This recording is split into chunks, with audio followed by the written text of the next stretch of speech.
Good morning student.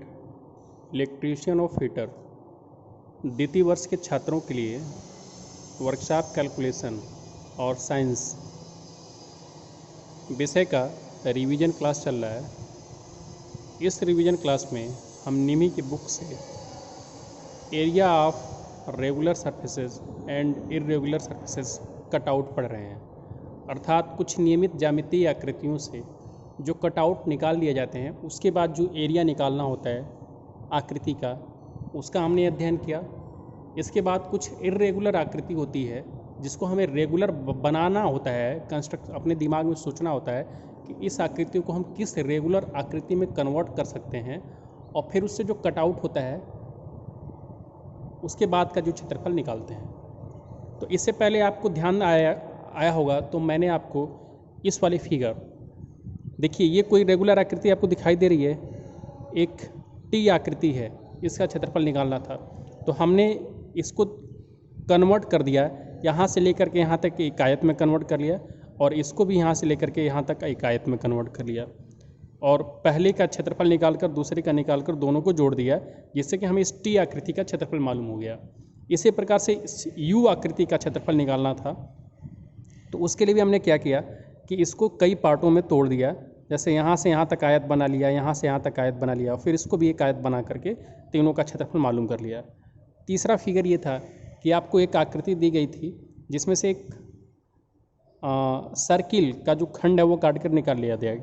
तो इसको हमने क्या किया कि यहाँ से लेकर के यहाँ तक जो आकृति दी है इसको यहाँ से पूरा करके इस तरह से एक हमने आयत की तरह इसको देख लिया और पूरा क्षेत्रफल मालूम कर लिया। उसमें से ये सर्किल का जो खंड काटा गया है 90 डिग्री पे, इसका क्षेत्रफल मालूम करके उसको घटा लिया, तो जिससे कि हम इस आकृति का क्षेत्रफल मालूम हो गया। इसी प्रकार से ये जो हमारा क्वेश्चन था कि एक यहाँ से यहाँ तक हमने इसको आयत कन्वर्ट कर लिया और फिर यहाँ से यहाँ तक एक आयत बना लिया, और उसमें से ये जो कटआउट काट कर निकाल लिया गया है जो कि आयत का ही आकार का था, इसका क्षेत्रफल मालूम कर लिया। फिर अगला जो क्वेश्चन था हमारा इस आकार का था, जिसको हमने आपको बहुत अच्छे तरीके से समझा कर बताया था और इसका क्षेत्रफल मालूम किया था। फिर इसके बाद हमारा जो क्वेश्चन ये था कि ये आप जो आकृति दिखाई दे रहा है इसका क्षेत्रफल, तो हमने क्या किया कि इस पूरे आकृति को पहले एक आयत में तब्दील किया, और उससे ये जो कटआउट निकाला गया था ये भी आयत के आकार का था, ये भी जो कटआउट निकाला गया ये भी आयत के आकार का था, और ये जो कटआउट निकाला गया था ये त्रिभुज के आकार का था। तो पूरे आयत के क्षेत्रफल में से हमें 3 कटआउट निकालने थे, एक त्रिभुज, एक आयत और दूसरा भी आयत। तो त्रिभुज का क्षेत्रफल मालूम कर लिया, आयत का मालूम कर लिया, इस आयत का मालूम कर लिया, तीनों को इस बड़े वाले में से क्षेत्रफल में से घटा दिया। तो हमें इस पूरे डायग्राम का जो एज टू एज दिया हुआ है तो इसका क्षेत्रफल मालूम चल गया। अब हम फिगर 7 को देखते हैं कि कैसे इसका क्षेत्रफल मालूम करेंगे। तो सबसे पहले हम फिगर 7 को बनाते हैं आपके सामने कि फिगर 7 है क्या। तो फिगर 7 जैसा कि आपको दिखाई दे रहा है कि एकदम एक आयत के आकार का ही दिखाई दे रहा है।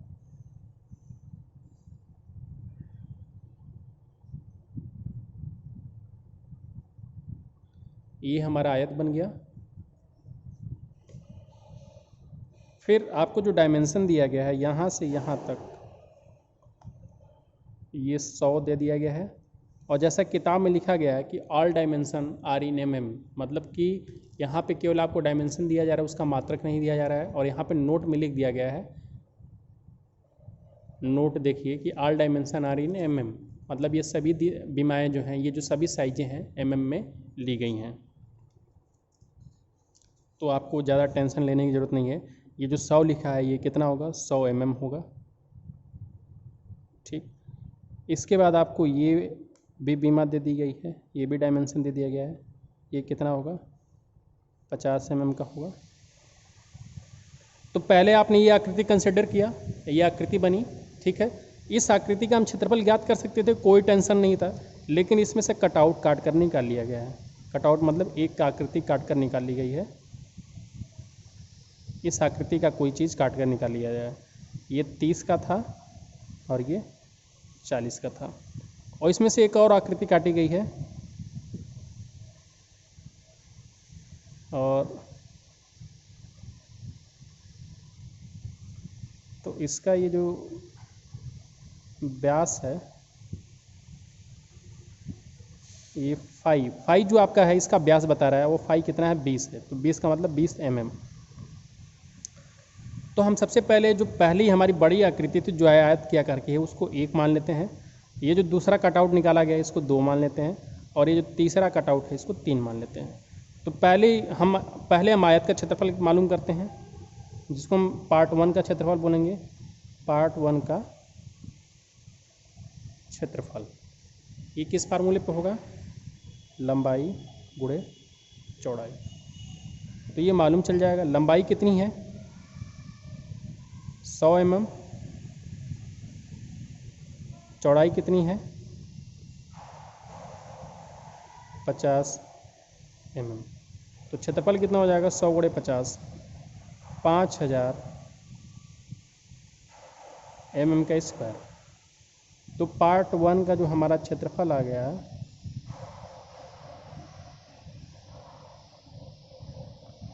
5000 mm स्क्वायर आ गया। फिर हम पार्ट 2 का क्षेत्रफल मालूम करेंगे। तो पार्ट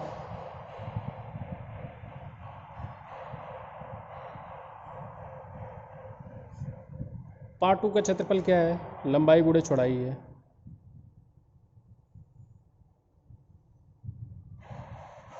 लंबाई गुणे चौड़ाई है। लंबाई कितनी 40 और ये कितना 30, तो 40 mm गुणे 30 mm, और ये कितना हो जाएगा 1200 mm का स्क्वायर। अब हम पार्ट 3 का निकालेंगे।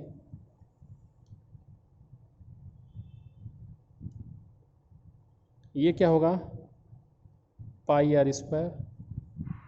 अब चूँकि आर का मान निकालना होगा, तो जब हमें व्यास दे दिया गया है कि व्यास कितना है 20 mm, तो त्रिज्या अर्थात आर का मान कितना हो जाएगा 10 mm, क्योंकि आधा होता है।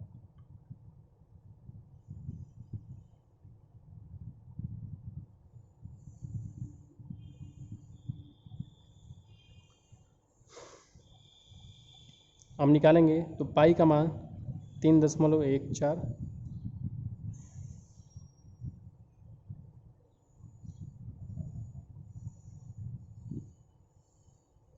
पाई का मान कितना 3.14, और आर का मान कितना 10 mm का स्क्वायर।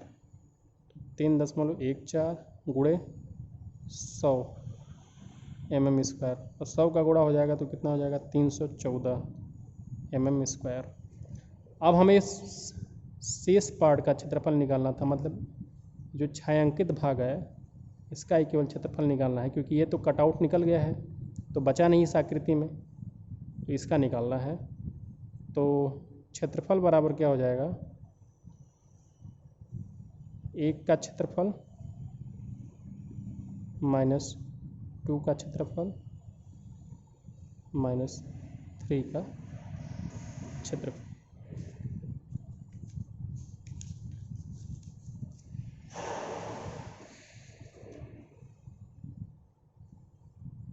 तो 1 का क्षेत्रफल कितना है 1200 mm स्क्वायर माइनस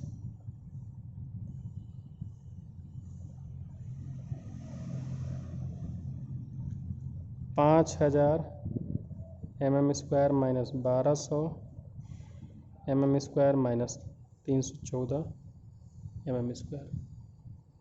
तो ये 5000 mm स्क्वायर माइनस 1200 और 1500,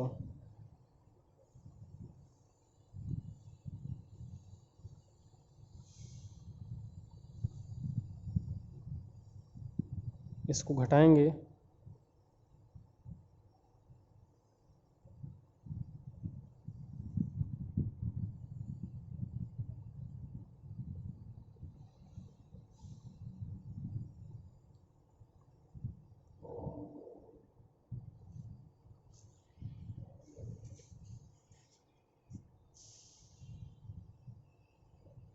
ये आपका आंसर हो जाएगा 3486 mm स्क्वायर।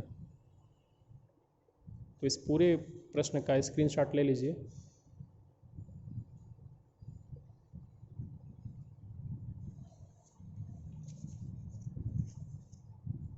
जो पूरा क्वेश्चन है इसका स्क्रीनशॉट आपको समझ में आए, जो मैंने स्टेप बाय स्टेप आपको समझाया है।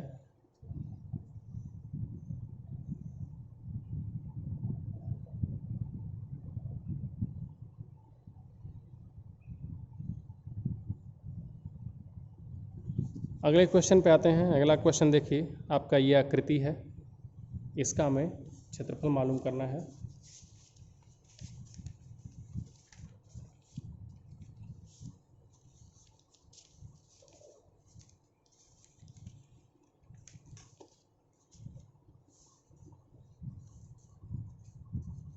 तो इस आकृति की सारी आप विमाएँ देख लीजिए, इसके बाद मैं खुद बनाने जा रहा हूँ। देखिए आकृति किस प्रकार की है।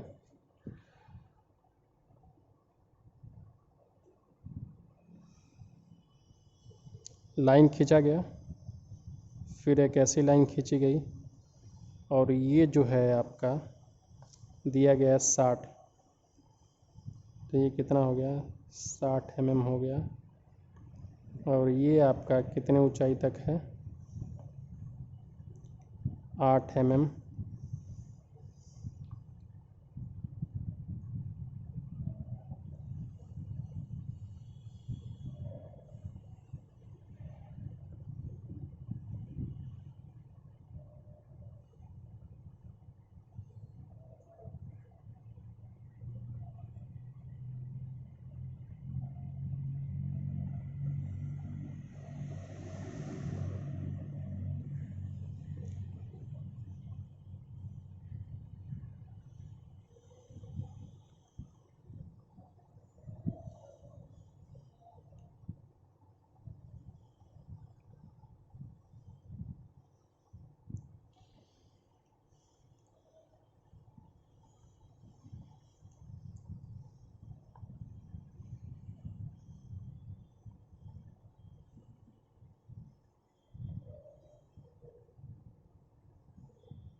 तो ये 2 mm का हो जाएगा, ये 10 का दे दिया गया है, और ये भी जो है 10 का दे दिया गया है। तो अगर ये 60 है और ये 10 और 10 20 है, तो ये कितना हो गया, 40। तो यहाँ से अगर मैं इसको पार्ट में डिवाइड कर दूँ,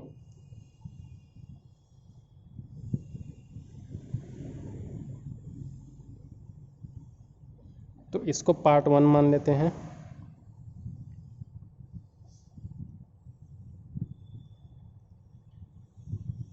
और फिर इसको यहाँ से मैं यहाँ तक थोड़ा कंस्ट्रक्ट करके आगे बढ़ा देता हूँ। इसको पार्ट 2 मान लेते हैं और इसको पार्ट 3 मान लेते हैं। और ये जो एंगल दिया गया है 45 डिग्री का है, तो ये भी एंगल कितना हो जाएगा, 45 डिग्री का, एकांतर कोण की परिभाषा से। तो पार्ट 1 का क्षेत्रफल निकालते हैं। पार्ट 1 का क्षेत्रफल लंबाई गुणे चौड़ाई, बाई गुणे चौड़ाई। तो अब मैं इस ड्राइंग को हटा देता हूँ और केवल प्रश्न को हल करता हूँ। लंबाई गुणे चौड़ाई, तो लंबाई कितनी 40 mm और चौड़ाई कितनी 8 mm, तो कितना हो जाएगा 320 mm का स्क्वायर। पार्ट 2 का क्षेत्रफल, ये 10 और 10 20,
तो ये पूरा जो है ये भी 10 हो जाएगा। 45 डिग्री का एंगल है, देखिए 45 डिग्री का एंगल है, तो आपका ये 10 है ना, ये 10 है, तो ये भी कितना हो जाएगा, 10 हो जाएगा। तो इस आधार पे ये टोटल जो है 20 हो गया, मतलब ऊंचाई कितनी होगी 20। तो पार्ट 2 का क्षेत्रफल निकालेंगे तो लंबाई गुणे चौड़ाई करेंगे, लंबाई कितना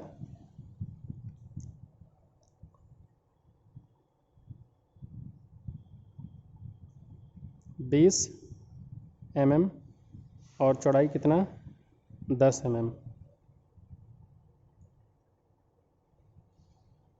20 mm, तो कितना हो जाएगा 400 mm²। अब पार्ट 3 का क्षेत्रफल देखेंगे तो ये आपका 10 दिया गया है और ये भी 10, तो 1/2 गुणे लंब गुणे आधार, तो 1/2 गुणे लंब कितना 10 mm और आधार कितना 10 mm, तो ये कितना हो जाएगा 5, तो 50 mm²। अब पूरा क्षेत्रफल मालूम करने के लिए करेंगे क्या, पार्ट 1 का क्षेत्रफल प्लस पार्ट 2 का क्षेत्रफल माइनस पार्ट 3 का क्षेत्रफल। तो पार्ट 1 का क्षेत्रफल कितना 320 mm² प्लस पार्ट 2 का क्षेत्रफल कितना 400 mm² और पार्ट 1 कितना 50 mm²। तो 400 300 720 mm² माइनस 50 mm², तो 720 में से घटाएंगे तो 20 ख़त्म हो जाएगा, 30 और ख़त्म होगा, तो कितना बचेगा 670 mm²। इसमें अगर जोड़ते 50 तो 720 आता, 0 7 5 12 को 2 हासिल 1 720, तो ये आपका आंसर हो जाएगा 670 mm²। तो इस पूरे प्रश्न का स्क्रीनशॉट ले लीजिए आप लोग। हमने कैसे किया है एक बार समझा देते हैं कि ये जो आपको डायग्राम दिया गया था इसका, तो ये चूँकि 45 डिग्री का एंगल है तो इसको हमने थोड़ा सा यहाँ से बढ़ा लिया और यहाँ से खींच लिया। तो अगर ये 10 है तो ये भी कितना हो जाएगा 10, और अगर ये 10 है तो ये भी कितना हो जाएगा 10, तो चूँकि ये भी कितना हो जाएगा 10, तो ये 10 और ये 10, तो मतलब ये जो पूरी हाइट थी यहाँ से यहाँ तक वो कितनी थी 20 mm, यहाँ से यहाँ तक। और इसी के आधार पर ये प्रश्न हो गया है हल।